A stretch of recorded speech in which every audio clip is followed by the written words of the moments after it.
आज हम चर्चा शुरू करने वाले हैं चैप्टर नंबर 1 की। ये जो चैप्टर नंबर 1 है, इस किताब में सबसे गजब की चीज़ ये है, नाम देखिए किताब का नाम है थीम्स इन इंडियन हिस्ट्री। तो इस चैप्टर को या फिर हम कहें इस पूरी किताब को थीम्स के हिसाब से लिखा गया है। इसमें किसी भी एक पर्टिकुलर टॉपिक की अगर हम बात करें तो उसको आइसोलेटेड पॉइंट से नहीं डिस्कस किया गया है। जैसे हमारा जो दूसरा चैप्टर है जिसमें हम किंग्स की बात करेंगे, टाउन्स की बात करेंगे, तो अलग अलग चीज़ों को एक चैप्टर में क्लब करके बताने की कोशिश की गई है। पहले हमने आर पास्ट की नाम की किताबों को कंप्लीट किया था। उनमें किस तरीके से बताया गया था कि पास्ट जो होता है वो अलग अलग लोगों के लिए होगा। उसी तरीके से ये जो 12वीं की किताब है, इसमें थीम्स को अप्रोच किया गया है, थीम्स के हिसाब से हमें समझाने का प्रयास किया है। तो डिस्कशन में आज मैं आपसे बात करूंगा ईंटों के बारे में। ब्रिक्स, बीट्स आप समझते हैं, जो माला होती है उसका मन का, उसको बीट्स कहते हैं। हड्डियाँ जो हड़प्पन सिविलाइजेशन पे मिली है, ये तीनों चीज़ें bricks, beats as well as bones, इन तीनों की बात आज हम करेंगे थीम नंबर 1 में। तो चैप्टर ना कह के हम इसको कह सकते हैं थीम्स में डिवाइडेड है। शुरू करें ओवरव्यू से, तो हमें यहाँ पर पीरियड ऑफ सिविलाइजेशन के बारे में पता चलेगा। देखिए, अगर सही मायने में देखें तो 6वीं से जब हमने ये चीज़ पढ़ना शुरू किया था, तब हमने इस तरीके से लाइन पे ड्रॉ करके देख लिया था कि ये 0 है, यहाँ से बर्थ ऑफ क्राइस्ट, और ये जो समय होता है ये बर्थ ऑफ क्राइस्ट के बाद, जिसको हम कॉमन एरा कहते हैं, वहाँ से शुरू हो जाता है, और जो बिफोर बर्थ ऑफ क्राइस्ट है इसको आप बिफोर कॉमन एरा कहते हैं, और इसी कॉमन एरा को आप एडी भी कहते हैं, जिसको हम एनाटॉमी कहते हैं। ये चीज़ें हमने चर्चा की थी और वही चीज़ यहाँ पर बताई जा रही है। एक बात मैं आपको ये बता दूं कि जो भी हमने डिस्कशंस की हैं पहले, उसको थोड़ा सा और जूम करके, जैसे आप पिक्चर को जूम करते हैं, जैसे जूम कर देते हैं आप पिक्चर को, उसी तरीके से आपको जूम करते हुए नजर आएंगी। ये सिचुएशन है। यहाँ पर हर डिस्कशन में थोड़ा सा जूम करा जा रहा है और गहराई में जाने का प्रयास किया जा रहा है। इसके अलावा 6वीं में जो इन्फॉर्मेशन दी थी उसमें थोड़ा सा एड ऑन होने वाला है, कोई नई इन्फॉर्मेशन आपको नहीं मिलने वाली। हाँ, हालांकि मैप्स वगैरह जो है वो काफ़ी इंपॉर्टेंट हो जाते हैं, तो उनकी हम चर्चा करेंगे। यहाँ पर सबसिस्टेंस स्ट्रैटेजीज क्या हैं, एग्रीकल्चर टेक्नोलॉजीज, मोहनजोदारो के बारे में बात करेंगे, सोशल डिफरेंसेस के बारे में बात करेंगे। अब ये सोशल डिफरेंस कैसे पता चलता है?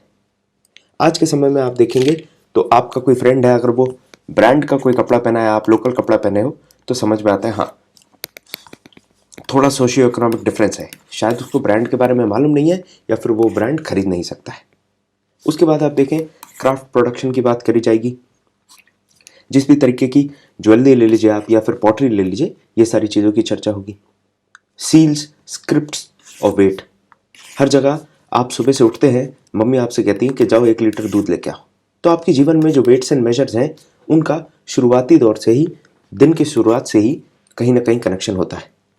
तो यहाँ पर भी हम देखेंगे सोसाइटी में वेट्स, सील्स और स्क्रिप्ट का क्या काम था। उसके बाद हड़प्पन सिविलाइजेशन की डिस्कवरी के बारे में बात करेंगे और ये सिविलाइजेशन का अंत कैसे हुआ उसकी भी चर्चा करेंगे। अगर आपको याद आ रहा हो तो इसी तरीके की चर्चा हम 6th क्लास में कर चुके हैं। एक टाइमलाइन है जिसके हिसाब से ये सारी चीज़ें चली। ये मैं आपको बता चुका हूँ, पैलेओलिथिक एज कब चालू होती है, 2 मिलियन ईयर्स में। फिर उसके बाद आप देखेंगे पैलेओलिथिक एज 3 पार्ट्स में डिवाइडेड है, लोअर, मिडिल एंड अपर। उसके बाद मीसोलिथिक, फिर न्यूलिथिक आती है, फिर आएगी चल्कोलिथिक के आगे हड़प्पन सिविलाइजेशन। ये सारी चीज़ें हम पहले पढ़ चुके हैं। मेगालिथिक बरियल क्या होता है ये भी मैंने बताया था, इसमें कितने टाइप होते हैं ये भी मैंने बताया था। जो आपका साउथ इंडिया है उसमें काफ़ी प्रिवेल करता है मेगालिथिक बरियल, ये मैंने आपको बताया था जब 6th क्लास की एनसीईआरटी हमने डिस्कस की थी। और फाइनली अर्ली हिस्ट्री जो है उसको डिस्कस करा जाता है 600 से 400 के बीच में। आप ये समझ लीजिए, हड़प्पन सिविलाइजेशन जैसे ही ख़त्म होती है उसके बाद से वैदिक पीरियड चालू हो जाता है। उसके बारे में भी हम चर्चा कर चुके हैं। थोड़ा सा जूम इन है और खासा कोई नई बात नहीं है। दूसरी टाइमलाइन समझे तो दूसरी टाइमलाइन में जो अलेक्जेंडर कनिंघम है, जो आर्कोलॉजिकल सोसाइटी ऑफ इंडिया के हेड थे, डायरेक्टर थे, 1875 में आप देख रहे हैं ये रिपोर्ट करेंगे हड़प्पन सील्स को। इनको खबर मिलती है कि ये ऐसी कोई चीज़ हो सकती है।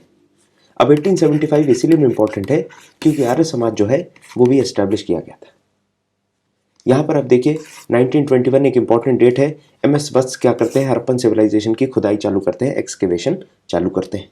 1925 में मोहनजोदारो पे एक्सकेवेशन होता है। 1946 REM व्हीलर एक्सकेवेट करते हैं हड़प्पा को अपने हिसाब से, अपने तरीके से। फिर SR राव एक्सकेवेशन करते हैं लोथल में, जो गुजरात में है। यहाँ पर एक्सकेवेशन 1955 में, मतलब इंडिपेंडेंस के बाद होता है। धीरे धीरे आप देखेंगे कि इंडिपेंडेंस के बाद इंडिया में साइट्स एक्सकेवेट करने का काम ज़्यादा चलने लगता है, क्योंकि इंपॉर्टेंट साइट्स जैसे कि हड़प्पा या मोहनजोदारो ये पाकिस्तान की तरफ चले जाते हैं बिकॉज ऑफ पार्टीशन ऑफ 1947।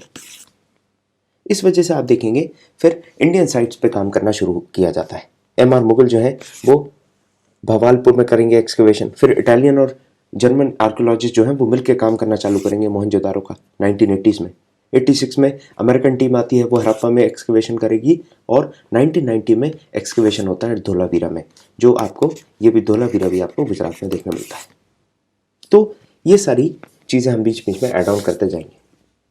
ये मैप मैंने क्यों लगाया है इसकी वजह आप जान लीजिए कि साइट्स जो हैं वो पूछ ली जाती हैं, जैसे 2019 के पेपर में पूछा गया था कि इनमें से कौन सी इंडस वैली सिविलाइजेशन वाली साइट है, या फिर जो एक और सवाल पूछा गया था अशोका जो एडिक्ट्स है, अशोका ने अलग अलग जगह जो एडिक्ट्स लगाए हैं 4 ऑप्शंस दिए थे, इसमें से कौन सा है या नहीं है।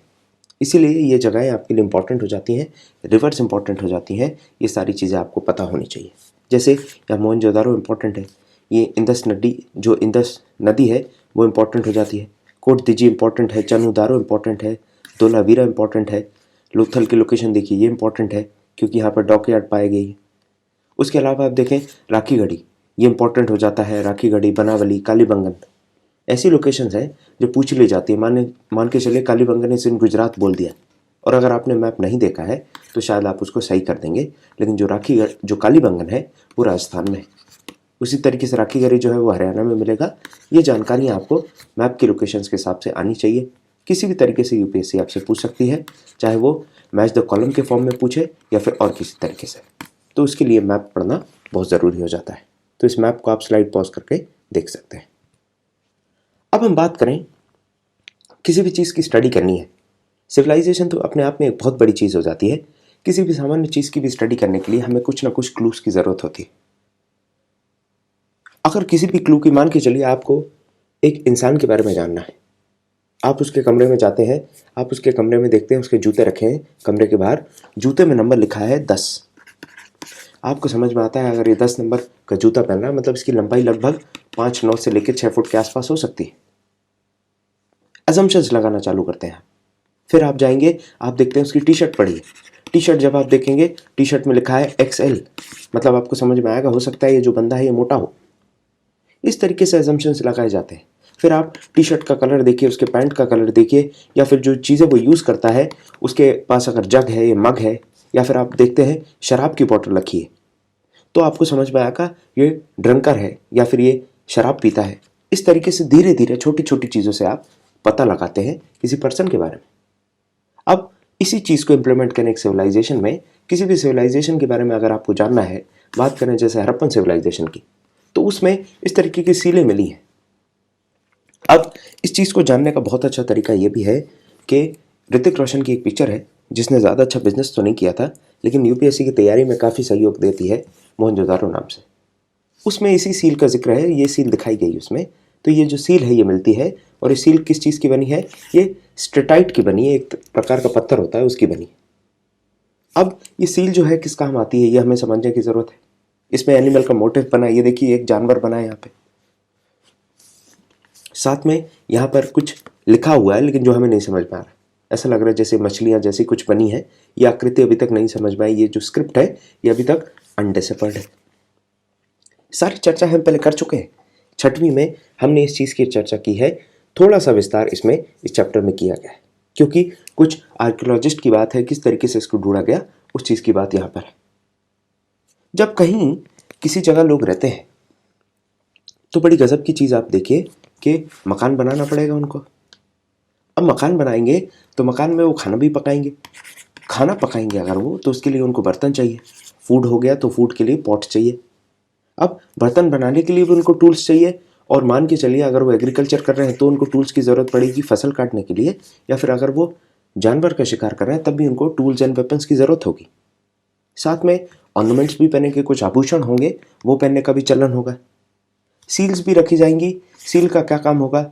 सील को यूज़ किया जाता था आइडेंटिटी कार्ड के तौर पे। जैसे आज कॉलेज में, ऑफिस में स्कूल में आइडेंटिटी कार्ड है, उस तरीके से यूज़ किया जाता था। और भी सील्स के अलग अलग एप्लीकेशंस थे जो हम आगे चर्चा करेंगे। तो जब ये सारी चीज़ें आर्कियोलॉजिस्ट को मिलती हैं तो ये एक एविडेंस के रूप में काम आती हैं, जो कोशिश करते हैं आर्कियोलॉजिस्ट इन्हीं एविडेंसेस का यूज़ करके उस समय के बारे में जानने का, किस तरीके से वो समय रहा होगा और किस तरीके से उनका कल्चर और लिविंग स्टाइल ये सब डेवलप की होगी। अब देखिए, हड़प्पन कल्चर की अगर हम बात करें तो ये अलग इसीलिए था क्योंकि जो सील हैं, बीट्स हैं, वेट स्टोन, ये अलग अलग तरीके से बनाए गए। पक्की ईंटों का यूज़ किया गया था, ये भी मैंने आपको बताया था। और ये सारी चीज़ें जो हैं वो एक जैसी आपको अफगानिस्तान, जम्मू कश्मीर, गुजरात, बलूचिस्तान, इन सारी जगहों में एक जैसी मिल रही। तो इससे समझ में आता है ये जो कल्चर है ये बहुत बड़े जोग्राफिकल एरिया को अपने अंदर समाया हुआ था। हर चीज़ जो थी वो काफ़ी यूनिफॉर्म थी इतने बड़े जोग्राफिकल एरिया में, चाहे अफगानिस्तान की बात करें या गुजरात की बात करें। ज़रा टाइम स्केल की बात करें तो जो ये सिविलाइजेशन है ये 2600 से लेकर 1900 इतने समय तक, लगभग 700 साल तक ये सिविलाइजेशन जो है ये फलती फूलती है, डेवलप होती है। अब इसमें बात यह भी है कि जो हड़प्पन सिविलाइजेशन है वो दो पार्टों में बटी है, दो हिस्सों में बटी है। पहली को आप कहते हैं अर्ली हड़प्पन सिविलाइजेशन और दूसरे को आप कहते हैं लेटर हड़प्पन सिविलाइजेशन। अब दोनों में फ़र्क कहाँ आता है? सबसे बड़ा सवाल ये है कि हम किस तरीके से समझते हैं कि दोनों अलग अलग हैं। पहले तो आप देखिए, एक जो है उसमें जो कल्चर है वो काफ़ी मैच्योर्ड कल्चर देखने को मिलता है। तो जब मैच्योर्ड कल्चर होगा तो कल्चर से रिलेटेड जितनी भी चीज़ें होंगी, चाहे पॉटरी की बात करें, एग्रीकल्चर के तरीके की बात करें, पेस्टोरलिज्म की बात करें, क्राफ्ट की बात करें, वो आपको अलग देखने मिलता है।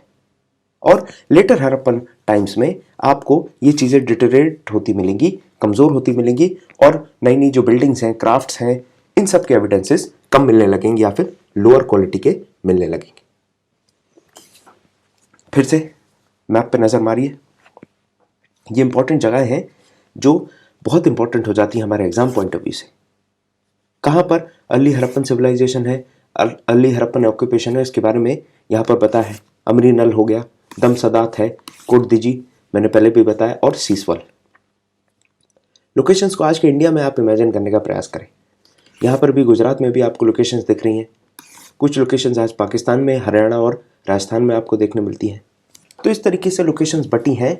और मैं बार बार आपसे ये बात कर रहा हूँ कि यूपीएससी कहीं ना कहीं इन साइट के हिसाब से, जो साइट्स है हड़प्पन सिविलाइजेशन की, जो इंडस वैली सिविलाइजेशन की, उससे सवाल बनाता है प्रीलिम्स के लिए पर्टिकुलरली। और कहीं ना कहीं आपने अगर मेंस का पेपर फॉलो किया है, मेंस के आप क्वेश्चंस देख रहे हैं, तो यहाँ पर एक सवाल आया था जिसमें उन्होंने हड़प्पन सिटी प्लानिंग को कंपेयर करने को बोला था आज के सिटी प्लानिंग से। तो कहीं ना कहीं ये सारी चीज़ों का आपको काफ़ी कॉम्प्रिहेंसिव, काफ़ी ऑर्गेनिक तरीके से पढ़ने की ज़रूरत है। हम सिटी प्लानिंग की चर्चा करेंगे, हम पहले भी सिटी प्लानिंग की चर्चा कर चुके हैं, और उसको किस तरीके से आज कंटेम्प्रेरी टाइम में आप यूज़ कर सकते हैं। जैसे मैंने आपको 6वीं के लेक्चर में, डिस्कशन में बताया था स्वच्छ भारत अभियान के बारे में। मैंने आपसे कहा था कि आज हमारे प्राइम मिनिस्टर इतने टारगेटेड बेसिस पे, इतने मिशन मोड पे कहते हैं कि हमें सैनिटेशन की बात करनी चाहिए, हमें हर घर टॉयलेट बनाने की बात करनी चाहिए, ओपन डेफिकेशन को हमें ख़त्म करना चाहिए, हमें ओपन डेफिकेशन फ्री होना चाहिए। और हड़प्पा में जब हम इंडस वैली सिविलाइजेशन की बात कर रहे थे, तब मैंने बताया था कि हर घर में टॉयलेट की व्यवस्था थी। तो कहीं ना कहीं ये बहुत इंपॉर्टेंट चीज़ हो जाती है जो आप अपने आंसर्स में लिख सकते हैं कि टॉयलेट्स जो उस समय भी थे, आज हम इतने दूर आ गए हैं सिविलाइजेशन में, लगभग 5000 साल पुरानी बात कर रहे हैं हम, उसके बावजूद भी हम हर घर टॉयलेट नहीं दे पाए, जो कि हमारे पास पहले से था। तो कहीं ना कहीं हमने कल्चरली या सोशली डिटेरेट किया है। बात कर रहे थे हम हड़प्पन कल्चर की, तो हड़प्पन कल्चर में आप देखते हैं बहुत wide range of plants, animal products आपको देखने मिलेंगे, जिसमें मछलियों का भी यूज़ किया जाता था, और मछली से जो प्रोडक्ट्स मिलते हैं, फिश ऑयल है या फिश का जो भी तमाम चीज़ें हैं, वो सारी चीज़ें मिलती थी। हमें डाइटरी प्रैक्टिसेस के बारे में, कि आखिर वो खाते क्या थे, इसके बारे में पता चलता है। और इस पर एक रिसेंट कंट्रोवर्सी हुई थी। आप अगर पीआईबी की न्यूज़ फॉलो करते हैं तो आपको पता चलेगा रिसेंट कंट्रोवर्सी के बारे में, कि हड़प्पन कल्चर के फूड को डिपिक्ट करने का प्रयास किया जा रहा था और वहाँ पर सिर्फ वेजिटेरियन फूड रख दिया गया था। तो कहीं ना कहीं यहाँ पर दो चीज़ें हो सकती है, या तो उनको पता नहीं है कि हड़प्पन जो कल्चर है उसमें नॉनवेज फूड का भी काफ़ी मुख्य अंग है, नॉनवेज फूड, या फिर उनने उस चीज़ को इग्नोर करके हड़प्पन लोगों को वेजिटेरियन डिपिक्ट करने का प्रयास किया है। तो एक तरफ जहाँ ग्रेन्स एंड सीड्स का उपयोग किया करते थे वो अपने खाने में, इसके साथ में फिश और उसके प्रोडक्ट्स का भी यूज़ किया जाता था। इसकी स्टडी की गई है। जो आर्कियोबोटानिस्ट हैं उन सब ने इस चीज़ की स्टडी की है। और जो एंशिएंट प्लांट रिमेन्स हैं, जो बचे कुचे पौधे बचते हैं, सबसे पहली चीज़ तो ये है कि बायोडिग्रेडेबल होते हैं तो बहुत मुश्किल है कि बचें, लेकिन उसके बावजूद भी अगर बचते हैं तो इनके ऊपर स्टडी की गई है। ग्रेन्स कौन कौन से पाए गए हैं, अनाज कौन कौन से पाया गया हड़प्पा में, तो आप देखिए वीट पाया गया, बार्ली, लेंटिल, चिकपी, सीसम, ये तमाम जो भी वीट ग्रेन्स हैं वो पाए गए हैं हड़प्पन सिविलाइजेशन में, हड़प्पन साइट्स पे। मतलब ये सारी चीज़ें खाया करते थे और ये नॉनवेज फूड भी कंज्यूम किया करते थे। तो कोशिश करें, अगर सवाल आए कि देवर हार्डकोर वेजिटेरियंस, तो आप समझ जाएंगे कि आपको जवाब क्या लिखना है। वो स्टेटमेंट गलत हो जाएगी, क्योंकि फिश भी कंज्यूम करते थे, अदर नॉनवेज प्रोडक्ट्स भी कंज्यूम करते थे। इसके साथ मिलेट्स जो है वो गुजरात में पाए गए। अब मैं आपको एक एक चीज़ क्यों बता रहा हूँ, चावल भी पाया गया, मिलेट्स पाए गए, एनिमल बोन्स पाई गई। ये सब चीज़ें मैं इसीलिए बता रहा हूँ क्योंकि पूछा जा चुका है कि एक घोड़ा पाया गया था हड़प्पन सिविलाइजेशन में या नहीं, ऐसा सवाल आ चुका है। इसीलिए मैं आपको इन सारी चीज़ों के ऊपर थोड़ा सा जोर देके समझा रहा हूँ। एनिमल बोन्स की बात करें तो हड़प्पन सिविलाइजेशन में कैटल्स हैं, शीप हैं, मवेशियों की, भेड़ों की, बकरी, भैंस, सूअर, इन सब की भी हड्डियाँ मिली हैं। मतलब ये सारे जानवर हुआ करते थे, डोमेस्टिकेशन भी होती थी, इनको खाया भी जाता होगा, कंज्यूम भी किया जाता होगा। और ये कहाँ से पता चला, एक तरफ आपने देखा कि जो आर्कियोबोटनिस्ट हैं वो प्लांट्स के बारे में समझ रहे हैं, दूसरी तरफ यहाँ पर आर्कियोजूलॉजिस्ट जो है वो एनिमल्स के बारे में जानते हैं और एनिमल्स के बारे में समझते हैं कि डोमेस्टिकेशन भी किया जाता था एनिमल्स का। साथ में जंगली जानवरों की, जैसे कि जंगली सूअर जो होता है, हिरण है, घड़ियाल है, ये सब भी मिले। मतलब हंटिंग भी प्रिवेल करती थी। ये सारी चीज़ें हमें पता चल रही हैं। साथ में आप ये देखिए, जो मीट है उसको हड़प्पन पीपल कैसे ऑब्टेन किया करते थे। वो खुद हंटिंग करने नहीं जा रहे, वो तो एग्रीकल्चर कर रहे हैं, लेकिन वो मीट के लिए जो हंटिंग कम्युनिटीज़ होती थी उस पर डिपेंडेंट थे। इसका मतलब ये है कि जो सोसाइटी है वो कम्प्लीटली सीडेंटरी या फिर कम्प्लीटली बेस्ड ऑन एग्रीकल्चर नहीं थी। एग्रीकल्चर और साथ में हंटिंग दोनों चीज़ें प्रिवेल करती थी उस टाइम पे। ये दोनों चीज़ें हम एक कंक्लूजन ड्रॉ कर सकते हैं। और जो आपकी एग्रीकल्चर टेक्नोलॉजीज़ हैं, अब उसकी बात कर लें तो बैल का यूज़ किया जा रहा है। ये भी पता चलता है आर्कियोलॉजिस्ट को, क्यों? क्योंकि प्लॉ वगैरह हैं जो खींचने के लिए बैल के जोड़े का यूज़ किया जाता था। ये कहाँ से पता चला, तो कुछ ऐसी साइट्स है जैसे चोलिस्तान है, बनावली है जो हरियाणा में है, इन जगहों पर आपको देखने को मिलता है कि जो प्लॉ से सीधे इस तरीके की लाइनें बनती हैं वो देखने मिलती हैं। साथ में राइट एंगल्स पे फरोज भी हैं, उससे भी आपको समझ में आता है कि प्लॉ का यूज़ किया जाता है। ये सारी चीज़ें हमें प्लॉ के बारे में, मतलब एग्रीकल्चर में क्या यूज़ करते थे उसके बारे में पता चलता है। साथ में कुछ और चीज़ें जैसे टूल्स हैं, तो टूल्स में मेटल के टूल्स यूज़ करते थे, वुडन टूल्स भी यूज़ करते थे, और मेटल टूल में जो हैंडल होता है वो भी वुड का हुआ करता था। और मैंने ये आपको बताया भी था जब हमने 6 क्लास की किताब में पैलेयोलिथिक, मीसोलिथिक और नियोलिथिक की बात की थी, जिसमें मैंने change in the size of tool discuss किया था। तो जैसा टूल की साइज में चेंज होता है वो मैंने आपसे डिस्कस किया था, वो मैंने आपको समझाया था, और वही चीज़ यहाँ पर भी एक तरीके से दोहराई जा रही है। आप देखिए, कैनाल इरिगेशन के बारे में भी पता चलता है। इसका मतलब ये है कि जो नदी का पानी है, जैसे मान के चलिए इंडस ही है, तो उसके पानी को आपको कैसे चैनलाइज करना है, कैसे एक जगह से दूसरी जगह पहुंचाना है कि इरिगेशन में वो यूज़ हो पाए, उसके लिए कैनाल इरिगेशन सिस्टम था। ट्रेसेस मिलते हैं कैनाल के, ये इंपॉर्टेंट हो जाता है आपके लिए। सुरतुगई जो अफगानिस्तान में है वहाँ पर मिलता है, लेकिन ये चीज़ आपको पंजाब और सिंध में देखने नहीं मिलती। साथ में वाटर रिजर्वायर जो हम टंका के नाम से जानते हैं और भी नाना प्रकार के नामों से जानते हैं, वो भी ढोलावीरा जो गुजरात में है वहाँ पाया गया, वाटर स्टोर करने के लिए, एग्रीकल्चर के लिए। अब बात आती है प्लाइट ऑफ हड़प्पा। हड़प्पा की बात ये बताई जा रही है कि जब हड़प्पा आपको मिला, मतलब जब खोजा गया इंसानों के द्वारा हड़प्पा, ये 19वीं सेंचुरी की कहानी है जो मैं आपको बता रहा हूँ। पुरानी बात हमने सारी कर ली है, मैंने आपको बता दिया किस तरीके से टेराकोटा, टूल्स, सील्स, वेट्स, ये सारी चीज़ें तो हैं, लेकिन आज के इंसान को कब पता चला? मैं आपको बता रहा हूँ, हम इजिप्ट की बात बहुत पहले से कर रहे थे। एक कार्टर कर्नारवन नाम के आदमी थे, वो चर्चा करते थे इजिप्ट की, क्योंकि पिरामिड दिखता था तो पता चलता था हाँ सिविलाइजेशन पुरानी है। उसी तरीके से आप मेसोपोटामिया की बात करिए, पर्शिया की बात करिए, तो वहाँ पे अलग से बहुत बड़े बड़े कब्रिस्तान बने थे। वो जो कब्रिस्तान बने थे एक्रोपोलिस थे, नेक्रोपोलिस, इस तरीके से जगह जो कहते हैं नेक्रोपोलिस मतलब बहुत बड़ा कब्रिस्तान, इस तरीके की चीज़ें एग्जिस्ट करती थी। तो जो भी पर्शियंस है वो बड़ा प्राइड लेते थे कि हमारा जो कल्चर है वो बहुत पुराना है, ज़र्क्सीस है, डारियस है, बहुत पुराना है हमारा कल्चर। साथ में जो इजिप्शियंस हैं, ग्रीक हैं, ये सब भी काफ़ी कॉन्फिडेंट रहते थे अपने कल्चर को लेके कि हाँ हमारा भी जो कल्चर है वो काफ़ी पुराना है। इंडिया में वो चीज़ नहीं हो पाती थी क्योंकि इंडिया में हमें ज़्यादा खबर थी नहीं पुरानी कि हम कितने पुराने हैं। हमें थोड़ा बहुत आइडिया था, एक रफ आइडिया था, जो ऋग्वेदिक पीरियड है वहीं तक का थोड़ा बहुत आइडिया था। मज़ेदार बात यह है कि आर्कियोलॉजिकल सोसाइटी ऑफ इंडिया जैसे ही इस्टेब्लिश होती है उसके कुछ ही सालों में इंडिया जो है वो हड़प्पन सिविलाइजेशन के बारे में काफ़ी गहराई तक जान जाता है। दुखद बात यह थी कि हड़प्पन सिविलाइजेशन जब मिलता है तब तक पता चलता है कि बहुत सारे ईंट के लुटेरों ने जो ईंटों की ज़रूरत के लिए वहां से हड़प्पा की ईंटें उठा उठा के उन्हें अपने मकान बना लिए, अपने घर बना लिए, अपनी रोडें बना ली, इस तरीके की चीज़ें कर दी। सही मायने में 1875 में जो अलेक्जेंडर कनिंघम है, जो डायरेक्टर जनरल बनते हैं ASI archaeological society of India के, ये खुद बताते हैं कि इतनी ईंटें ले जाई गई थी कि 100 मील लगभग रेलवे लाइन डाली जा सकती थी लाहौर से मुल्तान तक, इतनी ईंटें तो गायब हो गई थी। आप यूट्यूब पे देखिए मोहनजोदारो के बारे में, आपको खुद समझ में आएगा कि जो ब्रिक रॉबर्स हैं इन्होंने क्या चीज़ कर दी है, कितना बड़ा जो धरोहर है आर्कियोलॉजी की उसको नष्ट कर दिया है। अब जब इतनी इंपॉर्टेंट साइट को नष्ट कर दिया गया तो बहुत बड़ी दिक्कत होती है प्रिजर्वेशन में, और कैसे बनाई गई थी उसके आर्किटेक्चर के बारे में जानने में, एविडेंस इकट्ठे करने में, ये सारी चीज़ों में बहुत सी दिक्कतें आती हैं। हड़प्पा जो है वो साइट लगभग डैमेज्ड है, मोहनजोदारो अगर आप देखेंगे तो फिर भी बेटर प्रिजर्व्ड है। यूट्यूब देखेंगे ज़्यादा अच्छे से समझ में आएगा, वीडियो डाल के देखें, हड़प्पा साइट के बारे में देखने का कोशिश करें और मोहनजोदारो के बारे में, दोनों के वीडियोस पढ़े हैं, उससे आपको बहुत ही क्लियर आइडिया हो जाएगा कि हड़प्पा जो है वो डैमेज हो गई हद तक, लेकिन मोहनजोदारो अभी भी जिंदा है। मोहनजोदारो की बात की तो अब आ जाते हैं मोहनजोदारो पे।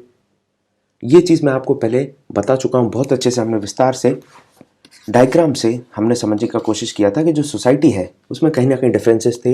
एक सिटी में आप देखेंगे तो जो सेक्शन था, बड़ा सेक्शन या फिर जो ऊंचा सेक्शन है उसको हम सिटाडेल कहते हैं, जो निचला सेक्शन था उसको लोअर टाउन कहते हैं, जिसमें सामान्य लोग रहते थे, सिटाडेल में इंपॉर्टेंट लोग रहते थे। इसमें एक फिजिकल सेपरेशन था, क्योंकि एक दीवार थी जो इस चीज़ को सेपरेट करती थी, और वो आप चाहें तो मोहनजोदारो जो ऋतिक रोशन की पिक्चर है उससे आप देख सकते हैं। इस तरीके से हुआ करता था। सिटाडेल जो है वो बड़ा सा होगा, उसमें बड़ी बड़ी दीवारें होंगी, साथ में जो लोअर टाउन होगा वो एक्सपैंडेड होगा क्योंकि ज़्यादा पॉपुलेशन रह रही है, और बीच में आपको जोग्राफिकल पार्टिंग भी दिख रही है, दूरी भी दिख रही है, इन दोनों में एक डिफरेंस भी दिख रहा है। मतलब कहीं ना कहीं सोसाइटी में डिफरेंस हुआ करता था, जो धनी है और जो सामान्य वर्ग है उसमें फ़र्क हुआ करता था। लोअर टाउन के बारे में भी पता जाता है कि हाँ उसकी भी जो वॉल्स थी वो भी ऊंची थी, वो भी एक प्लेटफॉर्म पे बना था, लेकिन सिटाडेल ज़्यादा ऊंचा हुआ करता था। ये चीज़ें हमें पता चलती हैं जो भी मोहनजोदाड़ो के एविडेंसेस हैं वहाँ से। साथ में ये पता चलता है जो आर्किटेक्चर है वो काफ़ी प्लान्ड था, जो सेटलमेंट है, जो बनाने का तरीका है, जो बिल्डिंग है वो काफ़ी प्लान्ड थी। साथ में सिटी में भी जो भी एक्टिविटीज़ हो रही हैं वो भी किस तरीके से होनी है, बिल्डिंग कैसे बनाई जाएगी, ये सारी चीज़ें फिक्स करके प्लान करके बनाई गई थी। तो काफ़ी अच्छी चीज़ है। ऐसा लगता है जैसे आज के समय में हम चंडीगढ़ बसाते हैं और भी नई नई सिटीज जो बसाई जा रही हैं, अभी आपको पता है कि और भी नए नए जो कैपिटल्स बनते हैं उन सबको प्लान्ड वे में बसाने का प्रयास किया जाता है। और यही चीज़ आपको जैसे अमरावती बनाया जा रहा है आंध्र प्रदेश में, वो भी प्लान्ड सिटी बनाई जा रही है। तो ये प्लानिंग जो होती है उसी तरीके से कहा जाता है मोहनजोदाड़ो के लिए पहले प्लान किया गया फिर कंस्ट्रक्शन हुआ है। सीधे हाथ पे देखिए ये जो ड्रेनेज है, ये नाली बनाई गई है और नाली देखने को मिलती है, ये ईंटों से बाकायदा नाली बनाई गई है। यहाँ से पानी की निकासी के लिए जो ड्रेनेज सिस्टम है ये प्रॉपर बनाया गया था, काफ़ी केयरफुली प्लान किया गया था रोड के साथ। उसके बाद जो गलियां हैं उनको बनाया गया था, उनको ले किया गया था, और ये ग्रिड पैटर्न में था। ग्रिड समझते हैं आप, इस तरीके से ग्रिड पैटर्न में आपको कंस्ट्रक्शन देखने मिलेगा, और ये बहुत ही इंपॉर्टेंट चीज़ है ग्रिड पैटर्न के बारे में समझना, और एग्जामिनर के लिए फेवरेट होता है, तो इसको ज़रूर लिखें। ग्रिड पैटर्न आप ज़रूर डिस्कस करें जब भी आप अपना आंसर लिखें हड़प्पा के बारे में, मोहनजोदारो के आर्किटेक्चरल डिज़ाइन के बारे में। पहले ड्रेन्स बनाई जाती थी, स्ट्रीट्स बनाई जाती थी, फिर उसके बाद घर बने। इस तरीके से एविडेंस मिलते हैं और इस तरीके से जो आर्कियोलॉजिस्ट हैं वो हमें बताते हैं। साथ में जो पानी की निकासी वो भी बहुत प्रॉपर होती थी, और हर घर में आपको एक कुआं देखने मिलेगा। साथ में जो दीवारें हैं, मेन स्ट्रीट में आपको कोई खिड़की नहीं देखने मिलेगी, बहुत साफ सफाई रहती थी। मेन स्ट्रीट में ना खिड़की होगी ना दरवाजे होंगे। प्राइवेसी का भी बहुत ज़्यादा ध्यान दिया जाता था। ये सारी चीज़ें हम चर्चा कर चुके हैं। किस तरीके से सेंटर में कोर्टयार्ड होगा, फर्स्ट फ्लोर पे कोई खिड़की नहीं होगी, प्राइवेसी के बारे में देखा जाता था। वेल होगा घर में, कुकिंग एरिया होगा, और भी सारी चीज़ें जो करनी है आपको, कोर्टयार्ड का अच्छा खासा यूज़ कर सकते हैं। ये सारी चीज़ें आपको मैंने बताई थी। साथ में जो फ्लोर होते हैं, आपको हाउस जो देखने मिलेंगे, एक के ऊपर एक इमारत बनी होगी, कच्चा हाउस नहीं होता था, एक के ऊपर एक और आपको डब्बा देखने मिलेगा, मतलब फर्स्ट फ्लोर सेकंड फ्लोर तक आपको मिलता था। एक बात इंपॉर्टेंट है कि प्राइवेसी कंसर्न के हिसाब से ये नीचे वाला जो फ्लोर होगा उसमें कोई विंडो नहीं होते थे। जो ग्राउंड लेवल का वॉल है उसमें कोई विंडो नहीं होती थी। आज हम 2017 में भी जो पुट्टास्वामी केस है उसमें भी हम प्राइवेसी की बात करते हैं। प्राइवेसी के लिए लड़ रहे हैं हम, और उस समय हमें प्राइवेसी भी दी जाती थी, तो इस चीज़ की भी आप बात कर सकते हैं। इवन दो उस समय इंटरनेट नहीं था, लेकिन जो सिनेरियो उस समय का था उस हिसाब से तो काफ़ी अच्छा कदम इसको मानना चाहिए।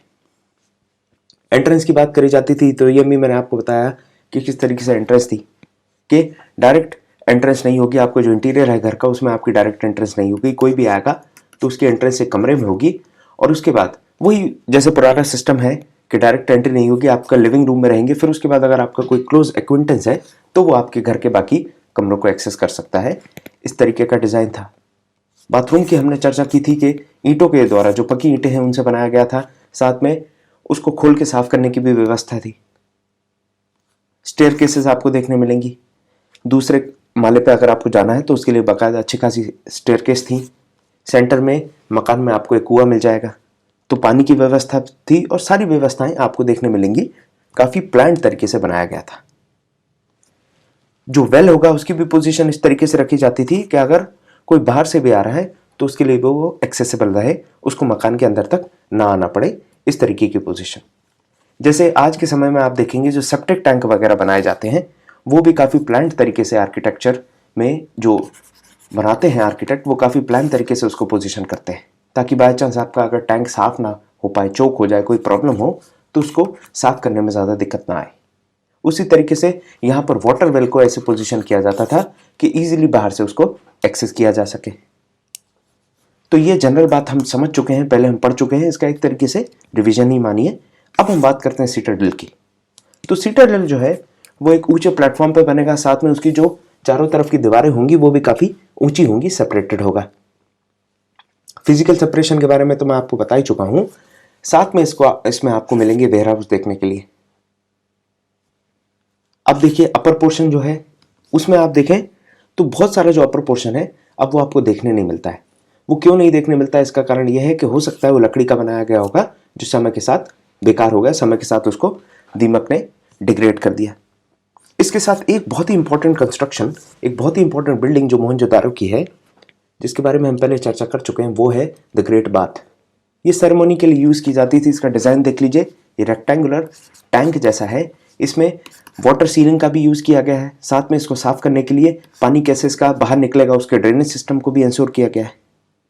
किस तरीके से इसको बनाना है, ब्रिक सेटिंग कैसे होगी, उन सब की चर्चा इस चीज़ में है। तो ये भी एक इंपॉर्टेंट हो जाता है कंस्ट्रक्शन के पॉइंट ऑफ व्यू से, कितना एडवांस कंस्ट्रक्शन आज से इतने साल पहले कैसे किया गया होगा।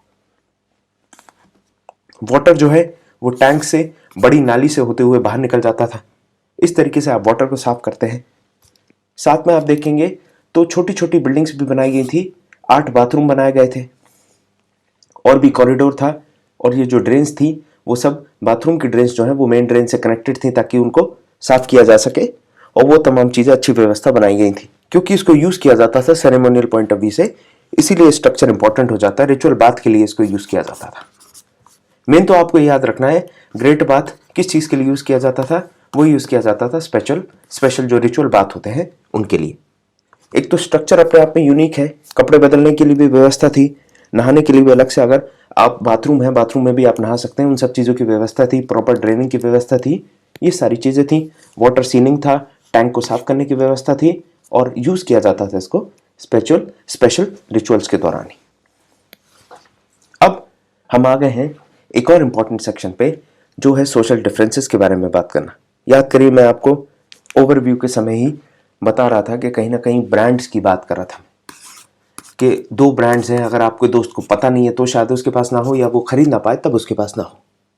यहां पर भी आप देखेंगे तो बरियल जो होता है, बरियल में फर्क समझ में आया है। कहीं पर आप देखिए कि जो शव है उसको पिट्स में, गड्ढों में बरी कर दिया गया है, और कहीं पर आप देखते हैं तो आपको जो शव है उसमें बहुत सारी ज्वेलरीज भी मिलेंगी। कहीं पर जो शव है उसको बरी किया गया है, छोटी सी एक पिट बनाया, गड्ढा बनाया, उसमें उसको बरी कर दिया गया, फिर ब्रिक लाइनिंग आपको उसमें देखने मिलेगी। कहीं ना कहीं इससे सोशल डिफरेंसेस हाईलाइट होते हैं, सोशल डिफरेंसेस देखने मिलते हैं। कुछ ऐसे भी आपको ग्रेव्स मिलेंगी, ऐसी ऐसी आपको ग्रेव समझ में आएंगी जिनमें पॉटरीज हैं, ऑर्नामेंट्स हैं, मतलब आप समझ रहे हैं खाने पकाने का सामान भी है और साथ में हीरे जवाहरात भी है। इससे इंडिकेट होता है कि लाइफ आफ्टर डेथ की भी बात, या लाइफ आफ्टर डेथ का कॉन्सेप्ट यहाँ पर हुआ करता था। तो लाइफ आफ्टर डेथ का कॉन्सेप्ट जो है, ये चीज़ यहाँ पर आपको समझ में आती है। साथ में आपको ये भी समझ में आता है कि किसी को पिट में गाड़ दिया गया और किसी के लिए उनकी जो ग्रेव है, उनकी जो कवर है, उसमें इतनी सारी चीज़ें रख दी गई। ये चीज़ आप इजिप्ट में, इजिप्ट का भी आप देखिए, बहुत ही गजब की रिसेंट डिस्कवरी जो हुई थी वो है द टूम्ब ऑफ तूतनखामुन। जो पिरामिड तूतनखामुन का मिला है उसमें आपको समझ में आएगा।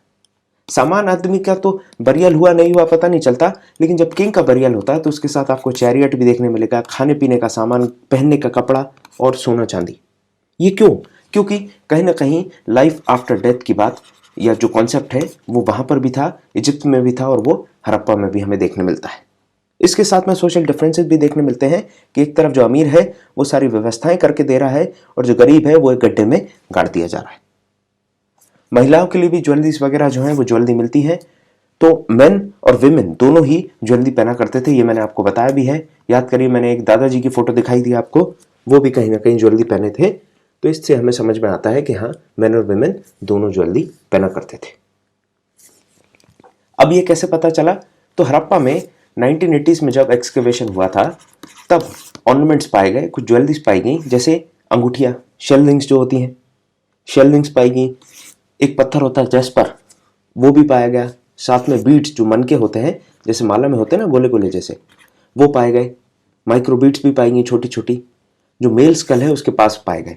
इससे समझ में आया जो मेल हैं वो भी ज्वेलरी पहनते हैं। एक तो आपको देखने मिला क्या, जो पॉटरी है या फिर जो स्टोन का स्कल्पचर था उससे आपको एक एविडेंस मिला, और साथ में जब आप ग्रेव को एक्सकेवेट करते हैं तब भी आपको इस तरीके से एविडेंस मिलते हैं, जिससे समझ में आता है जो मेल हैं वो ज्वेलरी पहनते थे। कुछ ऐसे भी केसेस हैं जिसमें कॉपर मिरर को बरी किया गया है। कॉपर मिरर मतलब उस समय जो शीशा है वो सेंट गोबेंस का नहीं आता था, इसीलिए कॉपर मिरर से जो कॉपर है उसको घिस घिस के उतना शाइनी बनाते थे कॉपर प्लेट को कि वो मिरर का काम करने लगे, और उसके साथ भी देखने को मिलते हैं। आप देखिए, हड़प्पन जो है वो इस चीज पे बिलीव नहीं करते हैं कि प्रीशियस थिंग्स के साथ बरी करें डेड को। कहीं ना कहीं इसमें भी कॉन्सेप्चुअल क्लैरिटी नहीं है कि लाइफ आफ्टर डेथ पे बिलीव करके ये प्रीशियस चीजों के साथ बरी करते थे, गड़ाते थे, दफनाते थे, या फिर और कोई भी वजह थी। इसके साथ में अब बात आती है लग्जरी की भी। अब देखिए, लग्जरी कहाँ से आती है? लग्जरी का मतलब यह है कि एक आदमी जो है वो दिन भर मेहनत करता है, रात को जाके सो जाता है, और एक आदमी जो है वो दिन भर कुछ नहीं करता और शाम को जाके बढ़िया शराब पीता है और डांस देखता है। ये आपने पुरानी हिंदी पिक्चरें अगर देखी होंगी तो पुरानी पिक्चरों में इस तरीके की चीजें दिखाई जाती थी। जो भी साहूकारी के काम में रहते हैं, पेशे में रहते हैं, या फिर जो पैसे लेन देन का काम करते हैं, सूदखोरी करते हैं, उन सब का ये काम होता था कि दिन भर उनको सूद लेना है, लोगों का खून पीना है। पिक्चरों में इस तरीके से दिखाया जाता था, और रात को वो सारा पैसा वो नाच में उड़ा देते थे। लग्जरी का डिफरेंस इसी से समझ में आता है कि एक तरफ आपको रोजमर्रा की जरूरत के सामान जैसे कि पॉट्स हैं, नीडल्स हैं, काम की चीजें देखने मिलेंगी, और कहीं आपको वाइन ग्लासेस या वाइन स्टोर करने के यूटेंसिल्स, ये सारी चीजें देखने मिलेंगी। और इससे ही समझ में आता है हमें सोशल डिफरेंस के बारे में, जो सोशल आइडेंटिटी है उसके डिफरेंस के बारे में। यहां से यूटिलिटेरियन और लग्जरी के गुड्स को हम डिफरेंशिएट कर सकते हैं।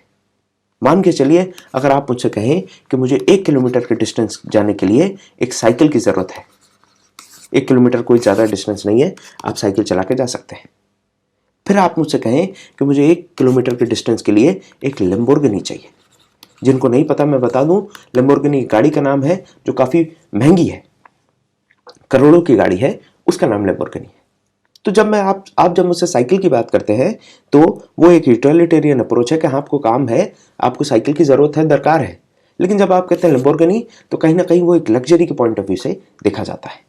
और इसी तरीके से डिफरेंस समझ में आता है जो ऑर्डिनरी मटेरियल हैं उसमें और जो एक्सप्लिसिटली लग्जरियस मटेरियल हैं उनमें। जैसे पॉटरी है, नीडल है, साथ में बॉडी स्क्रबर वगैरह है, ये सारी जो चीज़ें हैं वो आती हैं आपकी यूटिलिटेरियन में या रोज़मर्रा में जो ज़रूरत है उसमें।